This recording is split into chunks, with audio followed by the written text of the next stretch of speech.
Shalom teman-teman, ketemu lagi di Ibadah Sekolah Minggu GMI Makedonia, Jakarta. Sebelum memulai ibadah kita pada hari ini, mari kita menyanyikan lagu Aku Diberkati.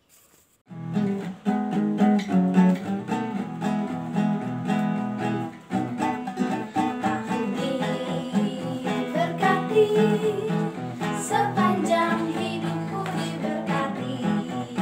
Bila bangun pagi hari, siang berganti malam, aku diberkati.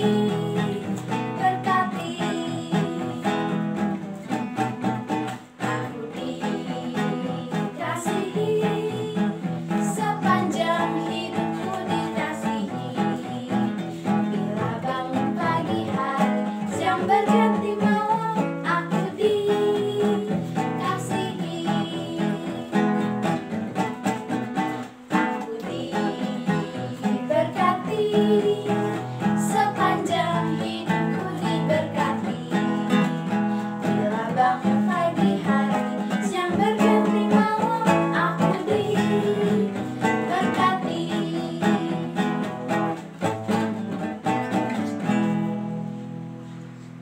Shalom teman-teman. Sebelum memulai ibadah hari ini, mari kita berdoa dulu ya. Tuhan Yesus, terima kasih untuk hari ini. Sekarang kita mau memulai ibadah hari ini. Tuhan, tolong biar kita bisa mendengarkan dan mengerti dari awal sampai akhir Tuhan ibadah ini Tuhan. Terima kasih Tuhan. Hanya dalam nama Yesus dan hanya dalam nama Tuhan Yesus kami berdoa. Amin. Teman-teman, mari kita memuji Tuhan, mari kita menyanyikan lagu Stop Ku Mau Katakan dan Ku Istimewa.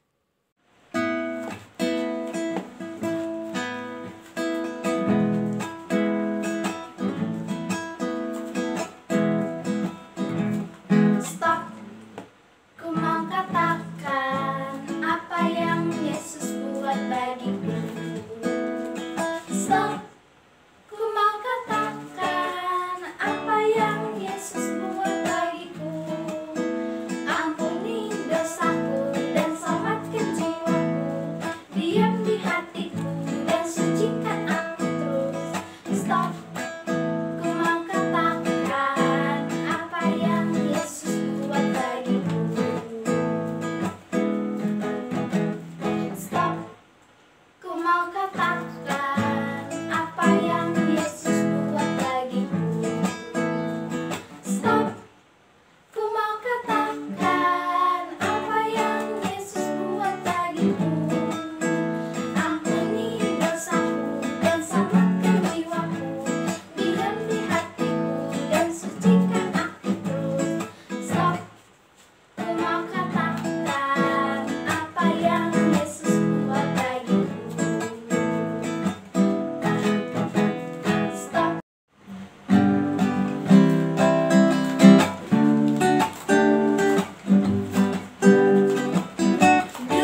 Selamat datang di Kamu Perlu Tahu. Kali ini kita akan membahas tentang pelangi. Kalau dari Alkitab, pelangi adalah tanda perjanjian Allah bahwa Allah tidak akan meninggalkan manusia dan ciptaannya. Berikut ini adalah beberapa fakta menarik tentang pelangi. 1. Kita tidak akan pernah bisa mencapai ujung pelangi. Pelangi berasal dari cahaya matahari dan orientasi kita saat memandangnya. Saat kita bergerak mendekati pelangi, maka di saat yang sama pelangi itu juga akan bergerak. Jadi jarak pelangi dan kita akan tetap sama. 2. Pelangi nyaris tidak pernah terjadi pada siang hari. Ini karena untuk bisa membentuk pelangi, matahari harus berada di sudut 42 derajat. Dan itu hanya akan terjadi saat matahari baru terbit atau akan tenggelam. 3. Anehnya pelangi bisa muncul di malam hari. Pelangi di malam hari disebut moonbows, sama seperti pelangi di pagi atau sore hari. Moonbows juga hanya muncul saat bulan berada pada sudut 42 derajat di langit malam. Sayangnya moonbows jarang terjadi dan hanya bisa muncul sekitar 2 atau 3 jam sebelum matahari terbit. 4. Pelangi terdiri dari jutaan warna. Sebenarnya pelangi bukan terdiri dari 7 warna, melainkan 1 juta warna. Ini karena setiap warna akan bercampur dengan warna lain tanpa batasan. Nah, supaya nggak bingung, para ilmuwan mengambil kesimpulan bahwa warna pelangi tergantung dari orang yang melihatnya. Contohnya, Aristoteles menyebut pelangi terdiri dari 3 warna, yaitu merah, hijau, dan ungu. Ilmuwan bernama Roger Bacon menyebutkan pelangi terdiri dari 5 warna, sedangkan kebanyakan dari kita melihatnya lebih dari 7 warna. 5. Pelangi sebenarnya berbentuk lingkaran. Pelangi sebenarnya berbentuk lingkaran penuh. Namun garis cakrawala memotong pelangi sehingga bentuk yang terlihat hanyalah setengah lingkaran. Satu-satunya cara melihat lingkaran pelangi adalah dengan melihatnya dari pesawat. Itu pun hanya akan terjadi jika pesawat kamu terbang setelah hujan di pagi atau sore. Terima kasih sudah mendengarkan, semoga bermanfaat. Dadah. Sekarang kita mau mendengarkan firman Tuhan. Mari kita menyanyikan lagu Roh Kudus yang manis.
Shalom adik-adik, apa kabar? Puji Tuhan, hari ini kita bisa bertemu lagi dalam ibadah Sekolah Minggu GMI Makedonia Jakarta. Ya, saat ini kita akan mendengarkan firman Tuhan, tapi sebelumnya kita akan berdoa terlebih dahulu ya, supaya Tuhan tolong, Tuhan mampukan kita sungguh-sungguh mengerti akan kebenaran firman Tuhan pada sore hari ini. Mari kita berdoa. Tuhan Yesus yang baik, kami sungguh bersyukur kepadamu, di mana hari ini kami akan membaca dan merenungkan dan melihat satu buah kebenaran firman Tuhan yang biarlah kiranya Tuhan tolong kami supaya kami sungguh-sungguh mengerti dan memahami kebenaran firman Tuhan ini, dan kami banyak lagi harus belajar tentang kebenaran firman-Mu. Tolonglah kami, mampukan hamba-Mu, mampukan Kak Theo juga yang akan menyampaikan firman Tuhan, supaya Kak Theo juga dapat memberi yang terbaik untuk Tuhan, dan adik-adik juga sungguh-sungguh mengerti dan memahami, paling tidak secara sederhana mereka pahami dengan apa yang akan disampaikan. Tuhan tolong, Tuhan memberkati kami. Terpujilah nama Bapa, di dalam nama Tuhan Yesus kami berdoa menyerahkan jam perenungan ini ke dalam tangan Tuhan. Haleluya, amin. Baik adik-adik, hari ini tema kita adalah pemberian yang terbaik. Adik-adik yang terkasih dalam Tuhan Kristus, kalau adik-adik disuruh pilih, lebih senang menerima atau memberi? Ya, lebih senang menerima atau memberi? Pasti banyak orang lebih suka namanya menerima. Ya, jarang orang suka itu lebih baik memberi. Ya, walaupun firman Tuhan bilang lebih baik memberi daripada menerima. Ya. Tapi seringkali anak-anak itu atau setiap orang itu lebih suka maunya menerima aja, ya. Tapi jarang, ya sedikit orang mungkin ada yang suka memberi, ya. Tapi hari ini kita mau melihat satu buah kebenaran firman Tuhan dari salah satu contoh tokoh Alkitab, ya. Bagaimana dia sungguh-sungguh memberi yang terbaik untuk Tuhan. Wah, luar biasa, ya. Hari ini kita mau melihat satu buah contoh tokoh Alkitab yang begitu luar biasa, ya, yang begitu hebat, ya, yang walaupun mungkin namanya tidak terlalu ya banyak dibahas di dalam Alkitab, ya, tapi bagaimana satu contoh yang luar biasa, bagaimana dia memberi yang terbaik untuk Tuhan, ya. Maka hari ini biarlah kita belajar dari salah satu tokoh ini, ya. Maka mari kita melihat dulu dan kita membaca satu bagian firman Tuhan yang terambil dari Matius pasal 27, ya. Matius pasal 27 ayat yang ke-57 sampai dengan ayat yang ke-60, ya. Tidak banyak, ya. Kita bacakan sama-sama. Adik-adik yang di rumah boleh melihatnya di rumah, di dalam Alkitab adik-adik masing-masing, ya. Kita baca sama-sama. Menjelang malam datanglah seorang kaya, orang Arimatea, yang bernama Yusuf dan yang telah menjadi murid Yesus juga. Ia pergi menghadap Pilatus dan meminta mayat Yesus. Pilatus memerintahkan untuk menyerahkannya kepadanya. Dan Yusuf pun mengambil mayatnya itu, mengapaninya dengan kain lenan yang putih dan bersih, lalu membaringkannya di dalam kubur yang baru, yang digalinya di dalam bukit batu, dan sesudah menggulingkan sebuah batu besar di pintu kubur itu, pergilah ia. Tetapi Maria Magdalena dan Maria yang lain tinggal di situ, duduk di depan kubur itu. Ya, adik-adik, kalau kita melihat kebenaran firman Tuhan hari ini, ya, begitu luar biasa satu contoh yang wah sangat luar biasa lah, ya. Bagaimana seorang Yusuf orang Arimatea itu, ya, yang juga adalah sudah menjadi murid Yesus pada waktu itu, dikatakan dia adalah orang yang begitu kaya sekali, ya, begitu kaya, ya. Nah, ketika dia diangkat menjadi seorang murid Tuhan Yesus, ya, pada waktu itu, ya, di mana Tuhan Yesus pada waktu itu sudah mati di kayu salib dan tergantung di atas kayu salib pada waktu itu, ya. Maka Yusuf Arimatea ini datanglah dia, ya. Dia datang menghadap Pilatus pada waktu itu, karena Pilatus pada itu adalah seorang raja pada waktu itu, ya, pada penguasa pada waktu itu di Yerusalem. Ya. Nah, ketika pada waktu itu, ya Yusuf datang kepada Pilatus pada waktu itu, dia mengatakan begini, aku mau mengambil tubuhnya Yesus. Ya. Maka waktu itu Pilatus pun mengatakan kepada para pasukannya untuk memberikan mayat Yesus itu kepada Yusuf Arimatea. Ya. Maka apa yang dilakukan oleh Yusuf Arimatea itu luar biasa. Ya, dia mengambil Tuhan Yesus pada waktu itu ketika Tuhan Yesus diturunkan dari salib, ya, maka diberikanlah kepada si Yusuf orang martir ini, dan dia memberikan sesuatu hal, ya, dia menunjukkan satu sikap yang luar biasa. Ya. Dia dikatakan di ayat yang tadi itu, ya, dikatakan apa? Dan Yusuf pun mengambil mayat itu, mengapaninya dengan kain lenan yang putih bersih, ya. Artinya kain lenan itulah kain yang terbaik pada waktu itu, ya. Kain yang sungguh-sungguh luar biasa, sesuatu dia memberikan sesuatu bukan hal yang biasa-biasa saja, tapi memberikan dengan kain lenan, ya. Kain yang pada waktu itu cukup mahal pada waktu itu, ya. Dan dikatakan bersih, ya. Artinya juga betul-betul memberikan sesuatu yang terbaik untuk Tuhan, ya. Dan dikatakan juga dengan kain lenan yang halus seperti lalu membaringkannya di dalam kuburnya yang baru. Ya, artinya dia bukan kubur yang betul-betul yang diberikan pada waktu itu untuk Tuhan Yesus. Ya. Ini bukan sesuatu yang bukan sesuatu yang biasa-biasa loh adik-adik. Ya. Tapi betul-betul Yusuf orang Arimatea itu memberikan sesuatu yang terbaik untuk Tuhan. Ya.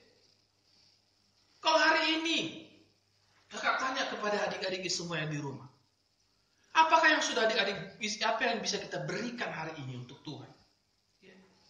Mungkin adik-adik bilang, aku kan belum punya uang, aku belum punya apa-apa. Ya. Tapi apakah adik-adik sudahkah memberi yang terbaik untuk Tuhan? Sudahkah adik-adik memberikan waktu kita untuk Tuhan? Sudahkah kita memberikan hidup kita untuk Tuhan sepenuhnya? Memang kita hari ini belum punya apa-apa.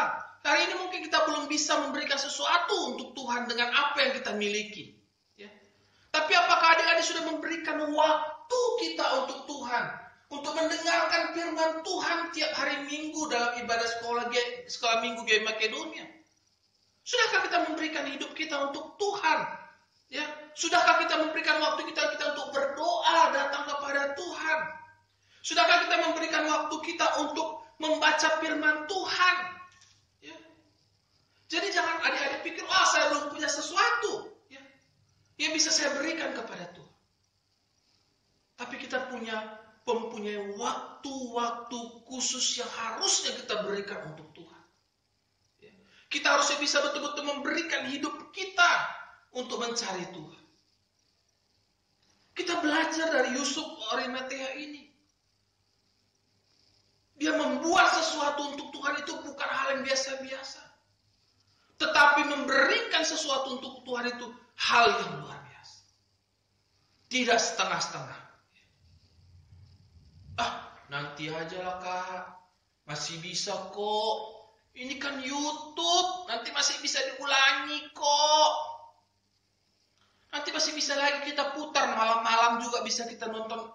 Kita bisa ibadah sekolah minggu kok kak. Itu bukan pemberian yang terbaik.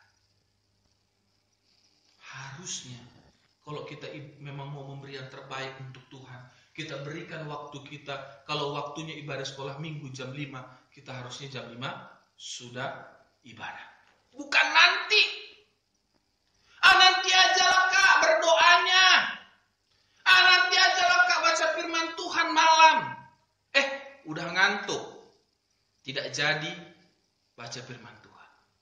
Apakah itu yang dikatakan memberi yang terbaik? Harusnya kalau kita betul-betul memberikan yang terbaik, kita sungguh-sungguh sudah siapkan sungguh-sungguh untuk kita datang kepada Tuhan. Kita berikan waktu kita. Kita berikan tenaga kita. Kita berikan hidup kita. Pikiran kita.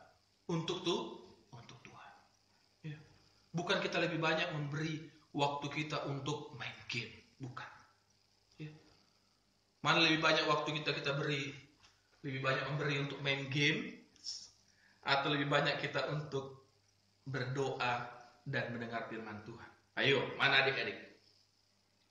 Jangan-jangan lebih banyak waktu untuk main game, ya, atau nonton YouTube. Tapi hari ini kita belajar, adik-adik. Belajarlah apa yang bisa kita berikan hari ini. Walaupun kita belum bisa memberikan hal-hal yang kita miliki, ya, mungkin uang kita belum bisa, karena kita mungkin adik-adik di rumah belum bekerja. Tapi berikanlah waktu-waktu hidup hari-hari kita untuk mencari Tuhan, untuk datang kepada Tuhan, untuk berdoa kepada Tuhan, untuk mendengar firman Tuhan, untuk menolong teman kita mungkin, ya. Mungkin ada teman kita yang sedang kesusahan. Mari kita tolong mereka. Apa yang kita bisa bantu? Kita bantu mereka. Mungkin teman kita lagi sedih, kita hibur mereka supaya mereka pun dikuatkan. Ya. Itu pun pemberian yang terbaik. Dan kita melakukannya semuanya untuk Tuhan. Maka itu adalah pemberian yang terbaik untuk Tuhan. Kita belajar dari Yusuf Arimatea, yang adalah seorang murid Yesus juga. Dia memberikan yang terbaik untuk Tuhan. Maka hari ini kakak sampaikan bahwa berilah apa yang bisa kamu beri untuk Tuhan. Tuhan Yesus memberkati. Shalom. Mari kita berdoa. Bapa di surga, terima kasih untuk kebenaran firman Tuhan yang sudah kami dengar pada hari ini. Tolong kami Tuhan, ajari kami Tuhan, untuk kami memberi yang terbaik untuk Tuhan. Walaupun kami hari ini belum bisa memberi secara materi, atau juga belum bisa memberi apa yang dapat kami peroleh dari usaha kami, tapi paling tidak kami memberikan waktu kami kepada Tuhan, memberikan pikiran kami, memberikan tenaga kami, untuk kami datang kepada Tuhan, mencari Tuhan, berdoa kepada Tuhan, mendengar firman Tuhan, atau juga menolong sesama kami. Tuhan tolong, Tuhan berkati.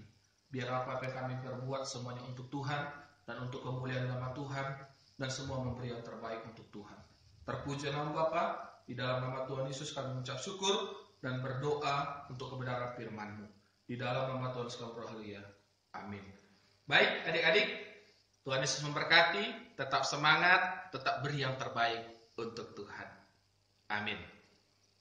Sampai ketemu minggu depan. Tuhan Yesus berkati. Dadah.